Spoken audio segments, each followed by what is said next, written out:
کہ پہلے بڑے بھائی کا پھر بہن کا، بہن بڑی ہے تو بہن کا، بھائی بڑا ہے تو پہلے بڑے کا ہوتا ہے پھر چھوٹے کا ہوتا ہے۔ لیکن اگر کوئی چھوٹا ہے 15 سال کی عمر کا ہو گیا، اس کو بہت خواہش ہے کہ بھئی وہ کسی سے اپنی شہوانی قوت کو پورا کرے، تو کیسے کرے گا؟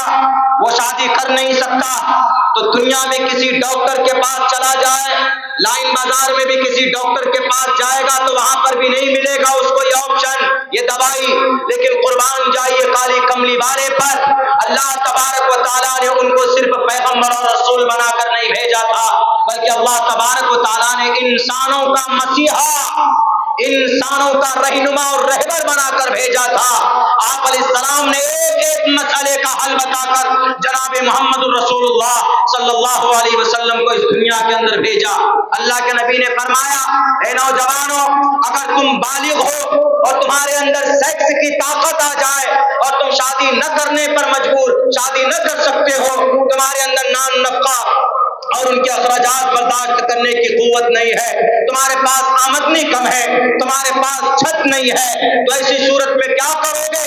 صحیحین کی یعنی بخاری اور مسلم کی روایت ہے اور مشکات میں بھی یہ حدیث ہے، میں ابھی جو پڑھ رہا ہوں وہ مشکات کی کوٹ کی ہوئی۔ اللہ کے نبی فرماتے، حضرت عبداللہ ابن عباس نے فرمایا، کنا مع النبی صلی اللہ علیہ وسلم من استطاع منکم الباءۃ فلیتزوج، اگر تم میں کوئی آدمی ایسا ہے کہ وہ شادی کرنے کی طاقت رکھتا ہے، یعنی اس کے پاس پیسے ہیں، اس کے پاس بیوی کا خرچ اٹھانے کے لیے سب کچھ ہے، گھر بھی ہے، چھت ہے اور نان نفقہ بھی دے سکتا ہے، مہر جو متعین ہو وہ بھی ادا کر سکتا ہے اور اس کی ضرورت پوری کر سکتا ہے، تو اللہ کے نبی فرماتے ہیں فلیتزوج، اس کو چاہیے کہ وہ وواہ کرے، وہ شادی کرے، وہ نکاح کرے۔ لیکن آگے کیا فرماتے؟ ہاں، یہ شادی سے کیا ہوگا؟ اگر کوئی شادی کرے گا، اگر کوئی لڑکا شادی کرے گا ٹائم پر، تو وہ کبھی بھی زنا نہیں کرے گا، سماج کی کسی بیٹی کی طرف، کسی پرائے عورت کی طرف نگاہ اٹھا کر نہیں دیکھے گا۔ اللہ کے نبی فرماتے ہیں فَإِنَّهُ أَغَضُّ لِلْبَصَرِ، اس کی نگاہیں نیچی رہیں گی، وَأَحْسَنُ لِلْفَرْجِ، اس کی شرمگاہ کی حفاظت ہوتی رہے گی۔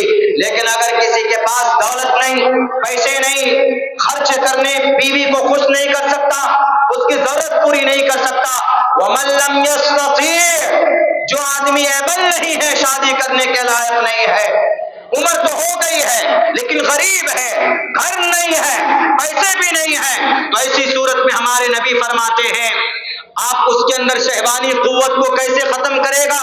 اس کے پاس تو پیسے ہی نہیں ہے بیوی لانے کے لیے، شادی کرنے کے لیے، تو میرے نبی نے اس شہوانی قوت کو کم کرنے کا ٹیبلٹ بتایا ہے۔ وہ کون سا ٹیبلٹ ہے؟ وَمَن لَّمْ يَسْتَطِعْ فَعَلَيْهِ بِالصَّوْمِ، اس نوجوان کو چاہیے کہ وہ روزہ رکھے، کیونکہ روزہ فَإِنَّهُ لَهُ وِجَاءٌ، اس لیے کہ روزہ شہوت کو ختم کر دیتا ہے، اس لیے کہ روزہ سیکس کو گھٹا دیتا ہے۔ دنیا کے ڈاکٹروں، تمہارا ریسرچ ختم ہو جائے گا قیامت کی صبح تک، سرجری کے بغیر کوئی علاج نہیں ہے جس میں 2 لاکھ 2.5 لاکھ روپے خرچ ہوتے ہیں۔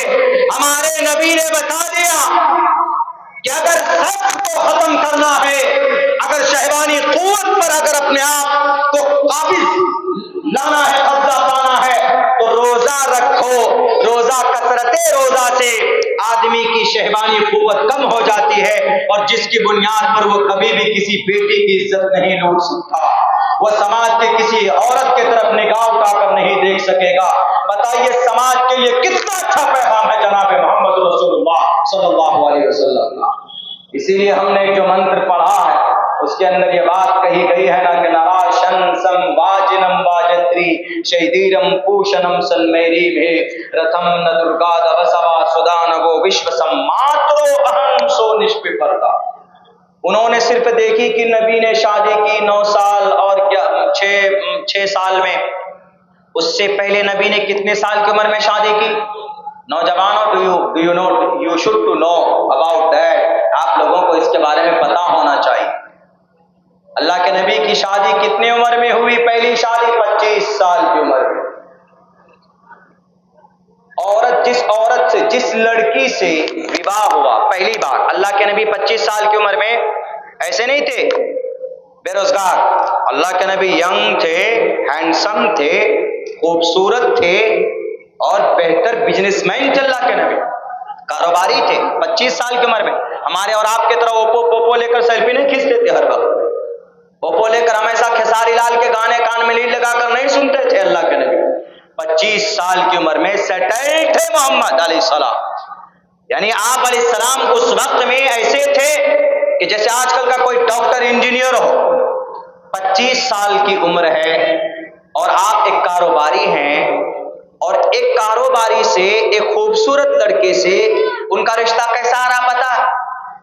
40 سال کی 2 مرتبہ بیوہ ہو چکی عورت کا، کوئی کنواری لڑکی کا نہیں آیا، 40 سال کی یہ کنواری عورت ہے حضرت خدیجۃ الکبریٰ، ان کا پیغام نکاح آیا اللہ کے نبی کے پاس۔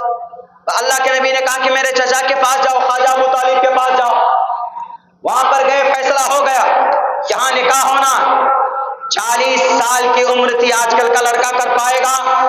آج کل کا کوئی لڑکا ہو، بزنس مین ہو یا ماسٹر ہو، 25 سال عمر ہو اور اس کو یہ کہے کہ تمہارا رشتہ، اس کی ماں یہ کہے کہ بیٹا تمہارا رشتہ ہم کر رہے ہیں، لیکن سنو لڑکی وہ ہے جو 40 سال عمر ہے، پہلی بات تو۔ دوسری چیز یہ کہ وہ 2 مرتبہ پہلے بیوہ ہو چکی، یعنی 2 مرتبہ پہلے شادی ہو چکی۔ وہ کہے گا کہ ماں میری دوسری جگہ شادی کراؤ، نہیں تو میں پھانسی کے پھندے پر لٹک جاؤں گا، لیکن یہ شادی نہیں کروں گا۔ کر سکتا ہے؟ کوئی نہیں کرے گا، لیکن ہمارے نبی نے کیا کہ نہیں کیا؟ بلا جھوٹا محمد رسول اللہ نے نکاح کیا۔ 25 سال کی عمر میں ایک نوجوان اپنے تمام تر خواہشات کو قربان کر کے ایک 40 سال کی عمر کی عورت سے آپ نے نکاح کیا، اور یہ نہیں کہ آپ نے نکاح کر لیا اس کے بعد پھر آپ فوراً 1 سال میں دوسری شادی کر لی یا تیسری شادی کر لی یا چوتھی کر لی یا 5ویں کر لی، 1 سال میں 2 سال میں 3 4 5 6 7 8 9 10 11 12 13 14 15 16 17 18 19 20 21 22 23 24 25 سال تک اسی عورت کے ساتھ رہے اللہ کے نبی۔ پہلا نکاح ایک 40 سال کی عورت سے اور 25 سال تک رہے۔ اس کو بیان نہیں کرے گا کوئی، اس کو نہیں بولے گا اس کے بارے میں کہ ارے وہاں تو دکھتا ہے کہ 9 سال کی بچی کو بیوی بنا کر لے کر آئے، اور یہ نہیں کہے گا کہ پوری جوانی اپنی بتا دی ایک بوڑھی عورت کے ساتھ، یعنی آپ علیہ السلام کی عمر 50 سال ہوئی تو خدیجۃ الکبریٰ کی عمر 65 سال ہوئی۔ 65 سال کی عمر میں جب خدیجۃ الکبریٰ کا انتقال ہوتا ہے، اس کے بعد تب اللہ کے نبی علیہ الصلوۃ والسلام اللہ کی مشیت سے، اللہ کے اشارے سے تب جا کر اما عائشہ صدیقہ سے نکاح کرتے ہیں۔ اس سے پہلے کی زندگی تو دیکھو، خام